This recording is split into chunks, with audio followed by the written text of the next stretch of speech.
Do you believe, abortion is murder? Do you believe abortion hurts the mother? Do you believe that abortion hurts the society? All those pro-life people answer yes. Well, then that's really what matters. We're not debating, theology when we're outside an abortion mill or at the Life Chain or Hemming Plaza or any of the pro-life events. We're talking about, helping mothers, saving babies, and getting Jacksonville more in line, at least with the rest of the country, if not better, make it more pro-life than the rest of the country. Yes. Yeah, that reminds me of the contacts that we've had with Pastor Harvey, for example, at the little church downtown, and he's always been on board, going back many years.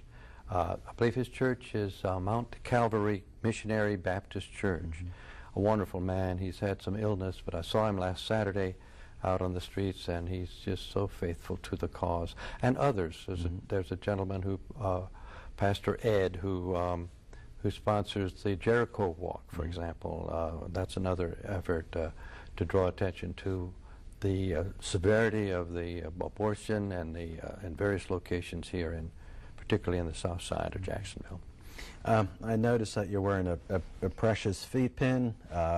For those that don't know what the international pro-life symbol means, you mind telling the viewers? This little item represents the actual size of the feet of an unborn at 10 weeks.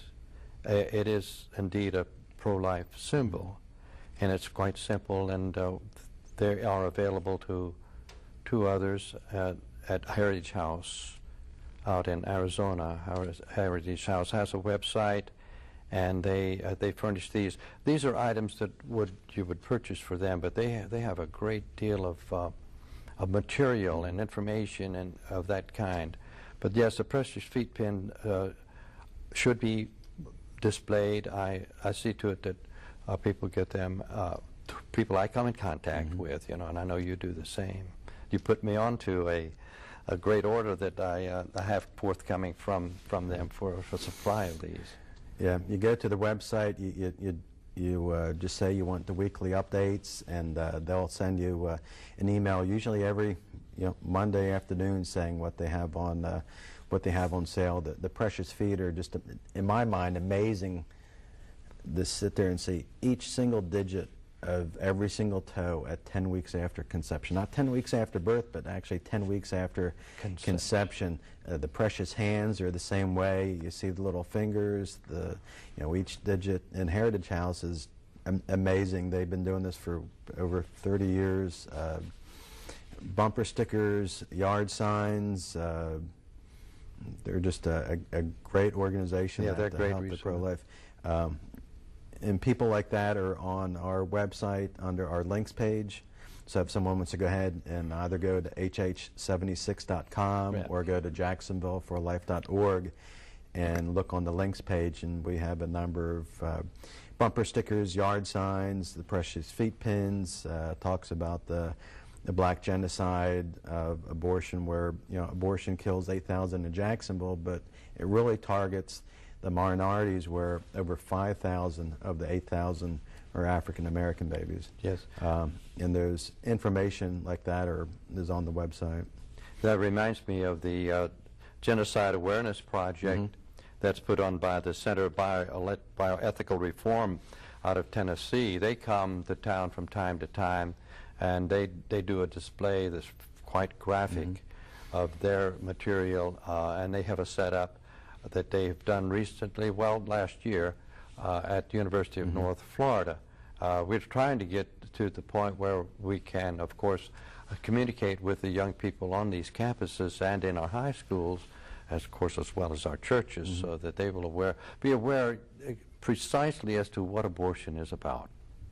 What did you see when, because we were at UNF last year when they had come for those 2 days. What was your take from the students and the faculty, but most importantly the students who they were trying to reach out and inform?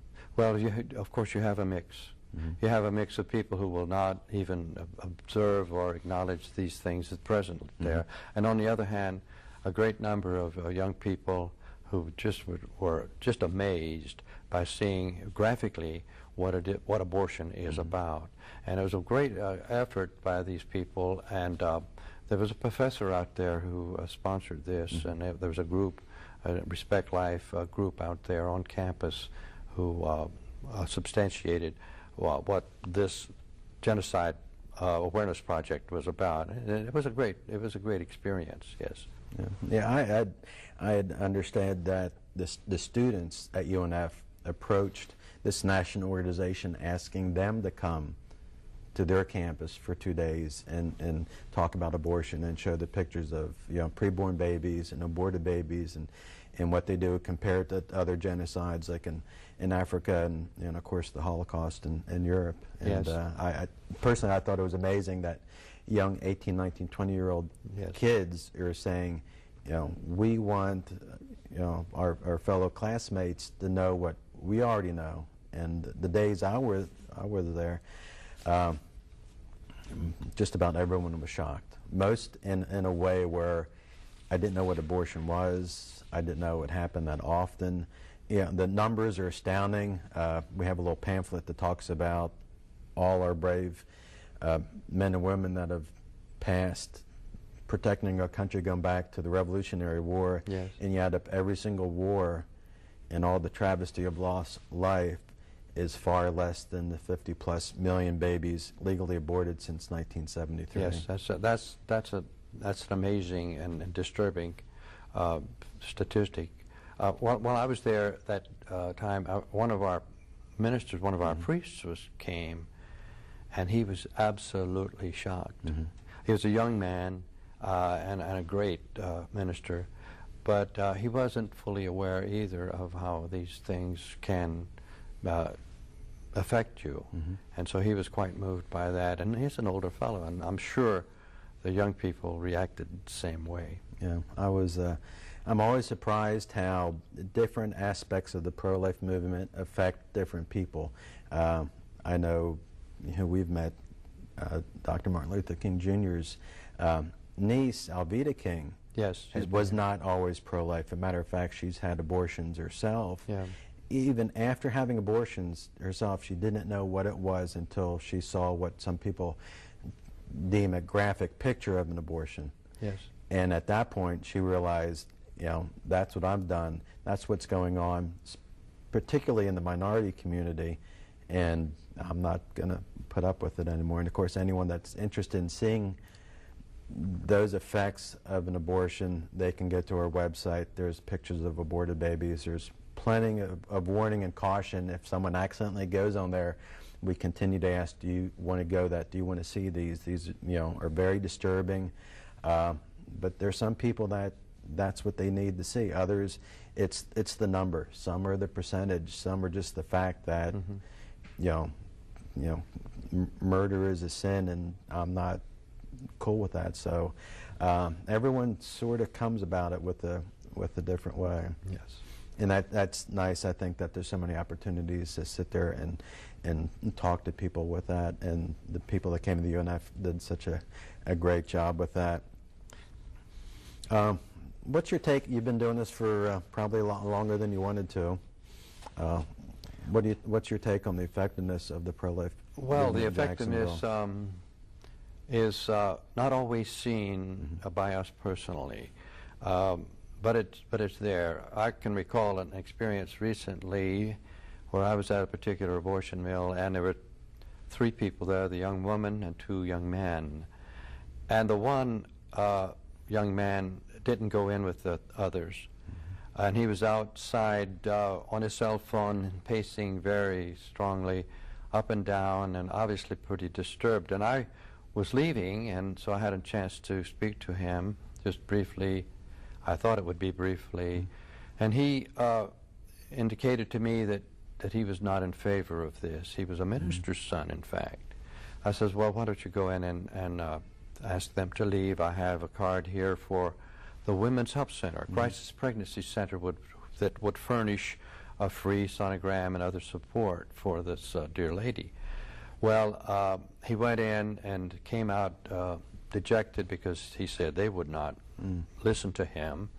And I says, well, look, I'll remain here for your support, nonetheless, I'll give you this card for the Women's Help Center, and this dear lady will need post-abortive care and help, and so they can give direction in that regard. Well, as we were talking, this person, the other two people rather, left the abortion mill and went to their car. And this young man went running over there, and he had the biggest grin on his face, and he was so happy that they had taken leave of the place. So I got by and gave him my card and told him to give me a call if he would. But it was a wonderful experience to see them drive away. Now, they may have gone someplace else, or, you know, they may have rescheduled or something of that nature, but it is somewhat encouraging to see someone leave. You don't always have an opportunity to make a contact with somebody there. But, you know, we must not get burned out, as it were. And you know about that. You've been at this for some time. We must not get discouraged. In fact, there have been there are statistics where there is some diminution, or rather diminution, of the abortion throughout the country. And by the way, here in Florida, you know, your sign says 8,000, and that's pretty accurate. But that was in 2008.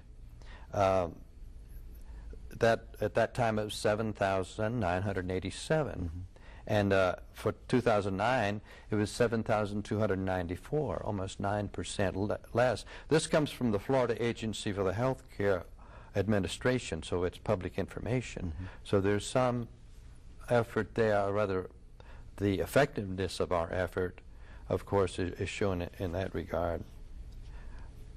You know, we have our churches are picking up on it, our young people, and youth groups, and that sort of thing.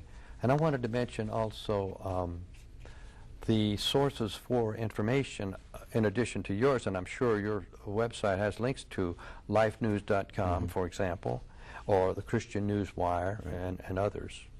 Yeah, and you know, we're about out of time. I wanted to ask, is there a way that people can get in touch with you and the local chapter of Catholics United for Life?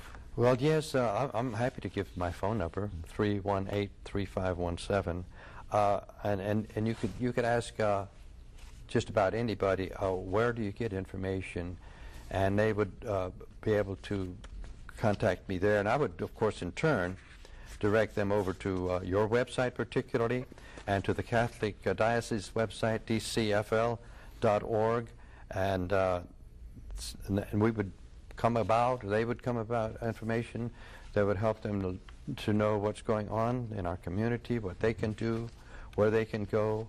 And please come and join us on Saturday mornings at the Abortion Mill on University. I'm glad you said that, because your name and telephone number and email address are already on the website. Yeah, so. That's right. You told me that.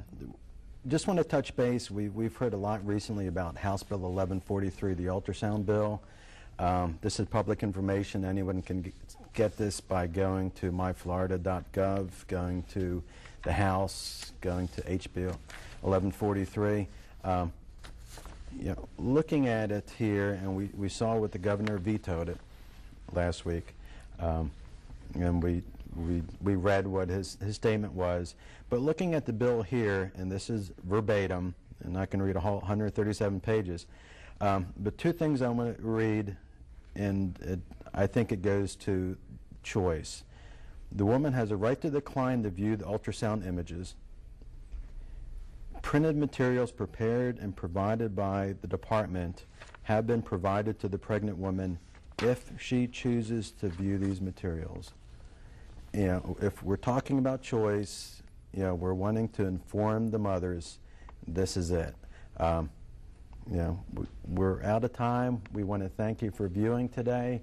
Until next time, do something, save babies in Jacksonville. Thanks for watching.